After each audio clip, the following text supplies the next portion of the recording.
정치 한수 천정배 전 법무부 장관과 함께 국회 상황 정치 현안 살펴보겠습니다. 안녕하십니까, 장관님. 안녕하세요. 자, 이제 잠시 뒤 2시부터 대정부 질문, 22대 국회 들어 사실 이제 첫 정기국회가 지난주부터 이제 시작이 됐고요. 예. 그래서 첫 대정부 질문이 시작이 되고 오늘 첫날 정치 분야인데 아무래도 문재인 전 대통령에 대한 수사, 김건희 여사에 대한 명품백 수수 의혹 이런 부분들이 좀 쟁점이 될 것 같은데 어떤 부분을 좀 주목해 봐야 될까요? 예, 아무래도 그 두 사안이 아마 여야가 또 국민들이 관심이 있는 사안이니까 네. 잘 다뤄지겠죠. 예. 그러나 한 가지 좀 희망 겸 주문해보고 싶은 것은 이를테면 의료 공백 문제가 의료 지금 공백, 사실은 예. 가장 시급한 민생 현안 아닌가 예. 싶습니다. 이 문제를 이제 국회 대정부 질문이라는 것은 국무총리와 관계 부처 장관들이 다 국회에 출석한 상황에서 국회의원들하고 문답이 이루어지는 거니까 네. 이 과정을 통해서 우선 예컨대 의료 공백 같은 문제가 지금 어떻게 돌아가고 있고 정부가 어떤 생각을 갖고 있는지를 좀 국민한 소상하게 밝힐 수 있는 기회가 되고 예. 또 그것을 기초로 해서 이제 여야 의정 협의회가 예.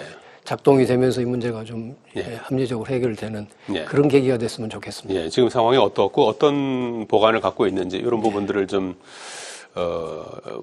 볼 수 있는 그런 이제 대정부 질문이 될 것 같다 하셨는데 여야 의정 협의체는 잠시 뒤에 좀 여쭙기로 하고요. 오전에 있었던 그 환노위 조금 전까지 이제 저희가 중계를 해드렸습니다만은 환노위에서 김문수 장관이 퇴장당하는 일이 있었어요. 그래서 그 김문수 장관이 지난번 인사청문회 때 일제하 우리 선조들의 국적은 일본이다라고 한 발언, 거기에 대해서 야당 의원들이 사과를 요구했고 한때 정회됐다가 다시 이제 열린 그 회의에서 김문수 장관이 학술적 정리가 우선이다 하면서 사실상 거부를 했어요. 그러니까 여러 이제 처리해야 될 법안도 많고 그러니까 김문수 장관이 있으면 회의 진행이 원만치 않겠다 해서 위원장께서 이제 퇴장을 요구를 했고 거기에 따라서 여당 의원들도 같이 퇴장을 해서 사실상 이제 야당 의원들만 참석한 채로 지금 환노위가 진행이 됐고 지금은 이제 정회가 됐습니다만 이 상황은 어떻게 보십니까? 김문수 장관이 뭔가 좀 오해하고 있는 것 같습니다. 잘못 알고 있는 것 같습니다. 예. 일제강점기에 우리에 대한 지배가 원천무효다 하는 것은 사실은 우리 정부나 국민들 또 민족적 입장에서 지난 아마 100여 년 동안 예. 구체적으로 해방 이후에 한 80년 동안 우리 정부의 일관된 입장이었습니다. 예. 무효다. 예, 그러니까 한일합병조약이라는 것이 일본의 강압에 의해서, 강박에 의한 의사표시이기 때문에 원래 무효다, 원천 무효라는 겁니다. 예. 그럼 원래 무효였는데 일제시대에 모든 행정조치라든가 거기에 국적을 자기들이 우리나라 사람들을 일본 국적을 부여했다든가 하는 것 자체를 우리로서는 인정할 수 없는 거지요. 예. 이 입장이 마치 정략적 사안이 아닙니다. 예. 과거에 1960년대에 한일 수교, 이제 국교 정상화 협정이 있었지 않습니까? 예. 박정희 대통령 당시입니다. 예. 여러 가지 논란이 있었지만 그때 우리 한국 정부의 입장은 뭐냐 그러면 바로 지금 말씀드린 대로 일제 한국 지배는 원천무효이기 때문에 그걸 갖다가 그 협약에다 명시하자고 하는 것이 박정희 대통령 정부의 입장이기도 했단 말이에요. 예. 그러니까 이제 와서 100년, 80년 만에 왜 이거를 일본 국적 문제가 나오는지 저는 이해할 수가 없습니다. 그러니까 대한민국에 이것은 여야가 무슨 다툴 만한 사안이 아닙니다. 대한민국의 공직자라면 일본 일제시대 일본 국적이었다 이런 소리를 해서는 안 되죠. 예. 그건 국가의 정체성과 정통성과 국민적 자존심을 완전히 무시한 일이어서 이 일은 아마 김문수 장관이 사과하고 학계에다 뭘 물어봅니까? 지금 100년 동안 이미 다 확립된 일인데 예. 왜 저 주장을 계속해서 고사한다고 보십니까? 저로서는 이해할 수 없습니다. 예. 왜냐하면 일각에 그동안 우리나라 이른바 뉴라이트 계열에서 예. 식민지 근대화론을 이야기한다든가 등등의 자꾸 대한민국의 제가 보기에는 정통성을 흔드는 여러 이야기들을 해오고 있는데 그런 연장선상에 있는 것 아닌가 싶습니다. 예. 자, 이 문제는 앞으로도 계속해서 좀 이어질 것 같습니다. 오늘 일단 저 환노위에서 퇴장을 당한 그런 상황이어서 이 부분이 계속해서 어떻게 이어질지 좀 한번 살펴보도록 하겠습니다. 조금 전에 언급하신 대로 여야의정협의체 구성이 급물살을 타면서 7개월 가까이 이어지고 있는 의료 대란, 의료 공백 사태가 좀 해결의 실마리를 찾는가 싶은데 지금 의료계가 참여하지 않고 있습니다. 의료계 입장에서는 일단 의대 증원 문제 아니겠습니까? 그런데 그거를 당장 올해 거부터, 그러니까 2025학년도 증원분부터 논의해야 된다. 그리고 윤석열 대통령이 사과해야 된다. 이런 전제 조건을 몇 가지 요구하고 있어서 아직 그 속도를 내지 못하고 있는 상황인데요. 해법은 뭐라고 보십니까? 우선 의료계 주장은 좀 무리가 있지요. 오늘부터 벌써 내년 대학 입시 수시 모집을 시작하고 그렇습니다. 있는 겁니다. 그런데 그걸 이제 와서 내년 모집도 백지화시키자고 한다고 그러면 그것은 좀 지나치게 무리한 거고요. 예. 그런 점에서 내후년부터는 좀 원점에 재검토해야 하는 입장이 저는 불가피하다고 생각합니다. 예. 그래서 이번에 사실은 그래도 그동안에는 뭐 정부 여당과 의료계 대립이었다고 그러면 네. 이제는 야당이 예. 더구나 국회 다수당인 야당이 함께 참여해서 여야 의정협의체를 만드는 것이기 때문에 결국은 야당까지 포함된 국회 그 협의체 입장이라고 것은 국민적 합의가 있는 거라고 봐도 되지 않겠습니까? 예. 그래서 의료계로서는 이것까지도 뭐 불참하거나 거부할 명분은 저는 없다고 생각합니다. 예. 그래서 이번에는 의료계로서도 물론 할 말이 많겠지만은 예. 적어도 이 여야 의정 협의체에는 일단 참여를 하면서 논의를 진전시켜 나가야 되는 게 옳고 또 특히 야당에서 좀 적극성을 발휘해서 여당과 함께 합리적인 협상 방안을 만들어서 의료계를 설득하는 노력을 해야 한다고 생각합니다. 예. 추석이 며칠 안 남아서 이번 주 말부터 이제 추석 연휴가 시작이 되는데 이번 주 중에 좀 의료계의 어떤 그 전향적인 그런 태세 변화가 있을지 상당히 이제 주목되는 상황입니다. 예. 지켜보겠습니다. 자, 지난주 금요일에 있었던 수사심의위원회 김건희 여사 명품백 의혹 관련해서 검찰에서는 무혐의 결론을 냈고 이거를 이제 다시 한번 외부 전문가들한테 한번 자문을 구해보자 해서 강일원 위원장을 비롯해서 15명의 외부 전문가들한테 한 번 더 이제 자문을 구했는데 최종적으로 불기소 권고 결정이 나왔습니다. 여기에 대해서 이원석 검찰총장이 현명하지 못한 처신이 곧 범죄 혐의가 되는 건 아니다. 이렇게 언급을 했어요. 현명하지 못한 처신이라는 거는 윤석열 대통령이 지난번 취임 2주년 기자회견에서 아내의 현명하지 못한 처신에 대해서 사과한다는 그 표현을 이제 인용한 것 같아요. 그래서 그렇다고 해서 범죄가 되는 것은 아니다 하라면서 그 수심의 결정에 대해서 힘을 실어줬는데요. 수심의 결정에 대해서는 어떻게 평가하십니까? 아무래도 수심위와 같은 기구는 검찰 내에서 만들어져서 그것도 누군지도 모르는 상태에서 비공개해서 이루어지는 일이지 않습니까? 예. 그런데다가 법정처럼 무슨 반대, 예컨대 지금 이번에 뭐 최 목사라든가 이런 쪽에 참여가 없는 상태에서 일방적으로 검찰 주장만 듣고 결정을 하면은 뭐 그동안 제 경험을 통해 봐도 정부의 위원회에서도 민간 위원들 좀 포함시킨다고 그래서 뭐 결론이 달라지지 않죠. 네. 그래서 검찰 페이스대로 되는 건 당연한 것 같고요. 예. 또 어떤 의미에서 보면 이번에 검찰총장이 한 말, 그러니까 현명치 못한 처신이 범죄가 되는 것은 아니다 하는 이야기는 일리가 있는 말입니다. 검찰 예. 입장에서는.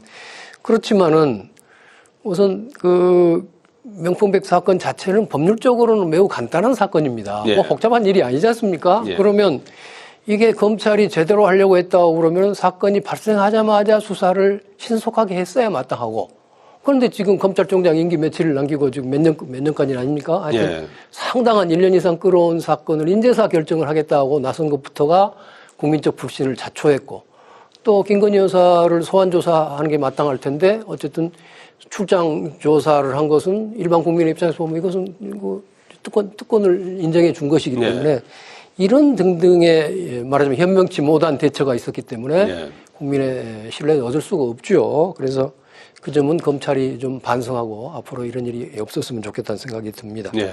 그런데 원론적으로 생각해 보면 저는 검찰이 대통령 후보를 제대로 수사할 수 있겠느냐. 저는 불가능하다고 생각합니다.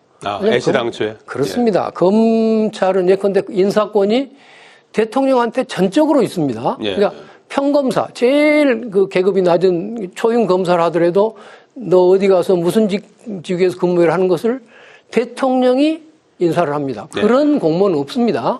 경찰만 하더라도 고위 인사는 대통령이 인사를 하지만 이제 평검사 인사까지 대통령이 그렇죠. 합니다. 그러니까 아주 그렇게 돼 있는 상태에서 인사권자를 상대로 뭐 눈치 보지 말고 수사하라 이런 것은 기대하기 어렵습니다. 그래서 그렇기 때문에 이제 그러면 대통령 눈치를 보지 않을 수사기관이 뭐냐 하고 만든 것이 사실은 지난번에 민주당이 집권 당시에 주도해서 만든 게 공수처인 겁니다. 그래서 이번 사건도 저는 왜 그동안 공수처가 움직이지 않은지에 대해서 좀 약간 궁금합니다만은 이제라도 공수처가 제대로 나서야 될 것 같고 또 특검 발동을 또 해서 공수처와 특검이 이 문제를 어떤 형태로든지 해결을 해야만이 현재 상황에서 국민적 신뢰를 얻을 수 있다고 생각합니다. 예. 야당에서는 특검 카드를 지금 검토하고 있는 것 같은데 이 부분이 아무래도 좀 속도를 좀 낼 수 있는 그런 계기가 되겠군요. 특검은 그러나 역시 법이니까 대통령이 거부하면 그만 아닙니까? 윤석열 대통령의 협력이 없으면 불가능한 것이고 공수처는 어쨌거나 상설특검도 있지 않습니까? 그것도 법무부 장관이 아마 발동을 국회에서 할 수 있습니다. 국회에서 해도 어쨌든 하여튼 등등의 여러 가지 이제 절차가 있는데 어쨌든 특검과 일단은 공수처가 당장 나서기를 한번 기대해 봅니다.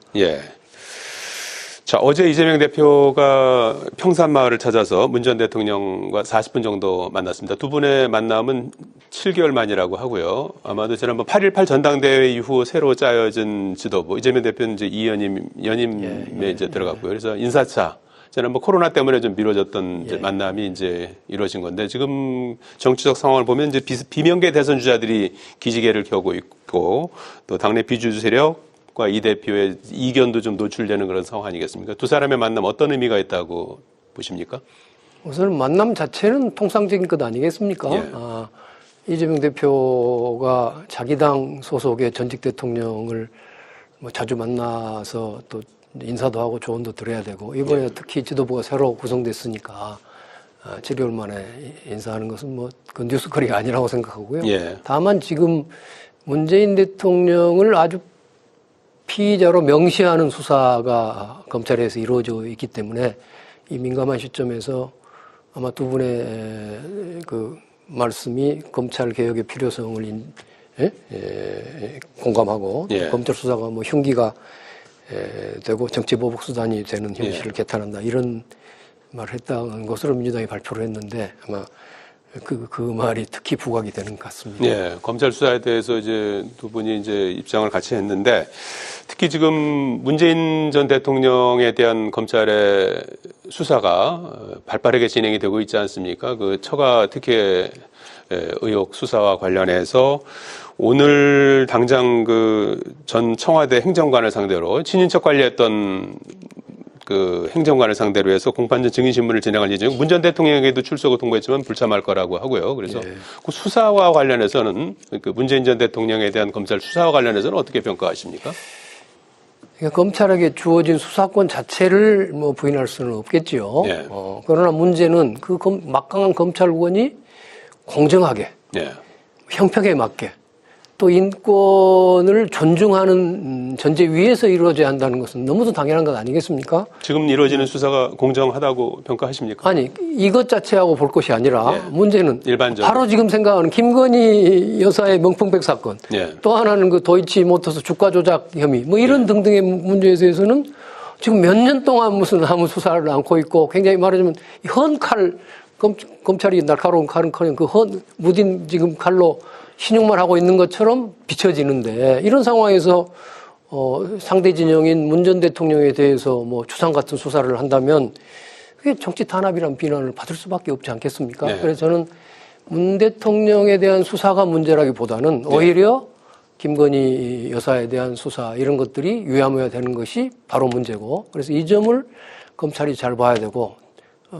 특히나 이제 얼마 후면은 새 검찰총장이 취임하는데 그때 예. 좀 검찰이 심기일전해서 심우정 검찰총장. 예. 그렇습니다. 새롭게 한번 어떻게 정치적 형평, 공정성, 중립성을 유지할 것인지 하는 데 대한 좀 새로운 출발의 계기가 됐으면 하는 바람입니다. 예. 그 투사에 대한 형평성 이런 부분들이 굉장히 중요하다. 이렇게 봐야 되겠군요. 자, 어제 이재명 대표하고 문재인 전 대통령이 만나던 날, 어제 저녁에는 윤석열 대통령이 관저에서 국민의힘 일부 중진들하고 만찬을 한 것으로 알려졌습니다. 비공개 만찬이었는데 바로 오늘 아침에 알려졌죠. 그래서 이뇨한 최고위원, 김민전 최고위원, 윤상현 의원 등이 참석한 것으로 알려지고 이 만찬 모임이 지난번 한동훈 대표하고 원래 만찬이 잡혔다가 그게 추석 이후로 이제 미뤄졌지 않습니까? 그래서 이 만남 자체가 한동훈 대표를 좀 패싱한 것이 아니냐 이런 분석도 나오고 있거든요.